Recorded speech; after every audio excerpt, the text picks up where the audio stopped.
Hi friends, welcome to my channel MSD vlogs. ఎలా ఉన్నారు? అందరూ బాగున్నారా?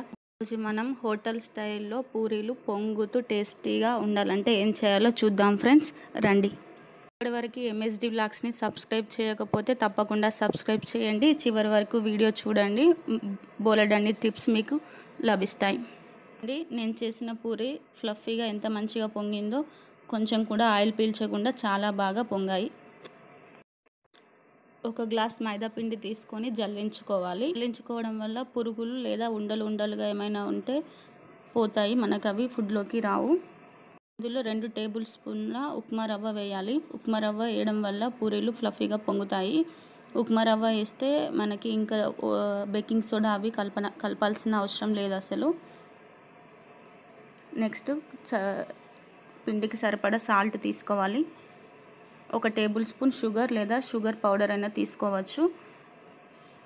పూరీలు టేస్టీగా ఉంటాయి షుగర్ సాల్ట్ అవి మిక్స్ అవ్వడం వల్ల.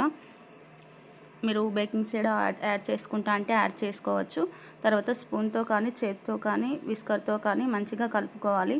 కొద్దిగా వాటర్ యాడ్ చేస్తూ పిండిని కలుపుతూ ఉండాలి. ఒకేసారి ఎక్కువ వాటర్ యాడ్ చేయొద్దు. పూరీ పిండి ఎలా అంటే చపాతీ కన్నా కొంచెం జిగురుగానే ఉండాలి. అలా మంచిగా పిండి మొత్తం కలిసేటట్టు కలుపుతూ ఉండాలి.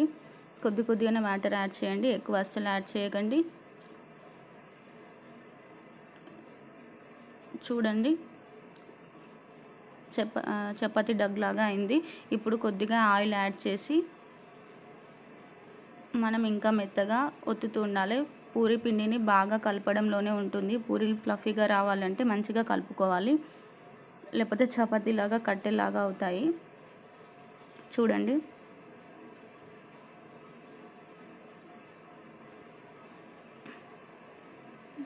ప్రెస్ చేస్తే స్మూత్గా ఉంది కదా. ఇప్పుడు మనం ఒక తడి క్లాత్ వేసి ఒక అరగంట నుంచి గంట వరకు మ్యారినేట్ చేసుకోవాలి పిండిని. అప్పుడు ఇంకా కొంచెం మెత్తగా అవుతుంది పిండి. మాత్రం అస్సలు మర్చిపోకండి. అరగంట తర్వాత ఓపెన్ చేసి చూస్తే పూరీ పిండి చాలా సాఫ్ట్గా మెత్తగా అవుతుంది. అందులో నుంచి ఒక ముద్దలాగా తీసుకోండి. కొద్దిగా తీసుకొని దాన్ని మార్బుల్ పైన కానీ ప్లేట్లో కానీ అట్లా రోల్ చేయండి. రోల్ చేయడం వల్ల మంచిగా ఫ్లఫీగా వస్తాయి పూరీలు కూడా. మనకు పూరీలు అన్నీ ఒకే సైజులో ఉండాలంటే ఇలా కట్ చేసుకోవాలి. కట్ చేసి వాటిని ఉండలుగా మెత్తగా 2 చేతులతో ప్రెస్ చేసుకొని చూడండి, మెత్తగా ప్రెస్ చేసుకోవాలి. అలా ప్రెస్ చేసుకుంటే అన్నీ సమానంగా వస్తాయి. పూరీలు చపాతీ లాగా పిండి అప్లై చేసి కూడా చేయొచ్చు, కానీ అలా చేయడం వల్ల ఆయిల్ అనేది బ్లాక్గా మారడం, లేకపోతే ఆ ఆయిల్లో మొత్తం ఎక్సెస్ పిండి అంతా అడుగుకి వెళ్ళిపోవడం అవుతుంది. కొద్దిగా ఆయిల్ అప్లై చేస్తూ పూరీల్ని రౌండ్గా చపాతీ కర్రతో ఒత్తుకోవాలి. చూడండి, చపాతీ కర్రతో నేను రౌండ్గా ప్రెస్ చేస్తున్నాను. మరీ లావుగా మరీ సన్నగా కాకుండా మీడియం లాగా ఉండాలి పూరీలు. మరీ సన్నగా చేస్తే కట్టేలాగా అవుతాయి. చూడండి, మీకు చూపిస్తాను నేను. మరీ సన్నగా కాకుండా మరీ లావుగా కాకుండా నేను ప్రెస్ చేశాను. ఇలా చేసిన పూరీలు చాలా ఫ్లఫీగా వస్తాయి. నెక్స్ట్ నేను కడాయి పెట్టుకొని అందులో ఆయిల్ యాడ్ చేసి ఒక 10 మినిట్స్ వరకు ఆయిల్ వేడయ్యే వరకు చూసాను. ఆయిల్ వేడయిందో లేదో మనం ఇట్లా చేతి పెట్టి కూడా చూడొచ్చు, వేడి వస్తుంది పైనకి. ఆయిల్ వేడయ్యాక మనం చేసిన పూరీలను వేయాలి. వేయగానే వెంటనే మనం జాలితో లేదా గరిటెతో కానీ ప్రెస్ చేసుకోవాలి. అలా ప్రెస్ చేసుకోవడం వల్ల ఫ్లఫీగా వస్తాయి. చూడండి ఎంత ఫ్లఫీగా ఆయిల్ పీల్చకుండా వచ్చాయో. మనం చేసిన ప్రతి పూరీని అలా ఆయిల్ వేడయ్యాక వేసి వెంటనే జాలి గంటెతో అలా ప్రెస్ చేయాలి. ప్రెస్ చేయడం వల్ల చూడండి ఎంత ఫ్లఫీగా పొంగుతున్నాయో. మీరు ట్రై చేయండి ఫ్రెండ్స్, చాలా బాగా వస్తాయి ఇలా పూరీలు చేస్తే. మీరు ఇప్పటివరకు నా ఛానల్ని సబ్స్క్రైబ్ చేయకపోతే తప్పకుండా సబ్స్క్రైబ్ చేయండి. పక్కనే ఉన్న గంట సింబల్ కూడా ప్రెస్ చేయండి. నేను చేసిన ప్రతి వీడియో నోటిఫికేషన్ లాగా వస్తుంది. చూడండి ఎంత బాగా పొంగాయో పూరీలు.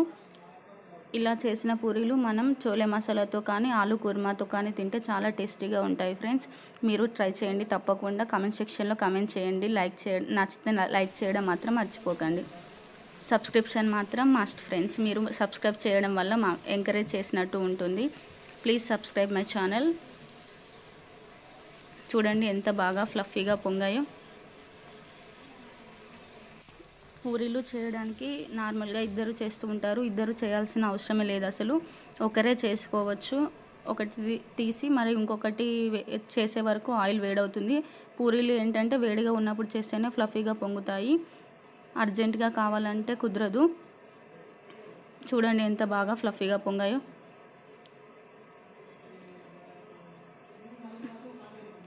Thank you for watching my channel friends. Please like, subscribe my channel.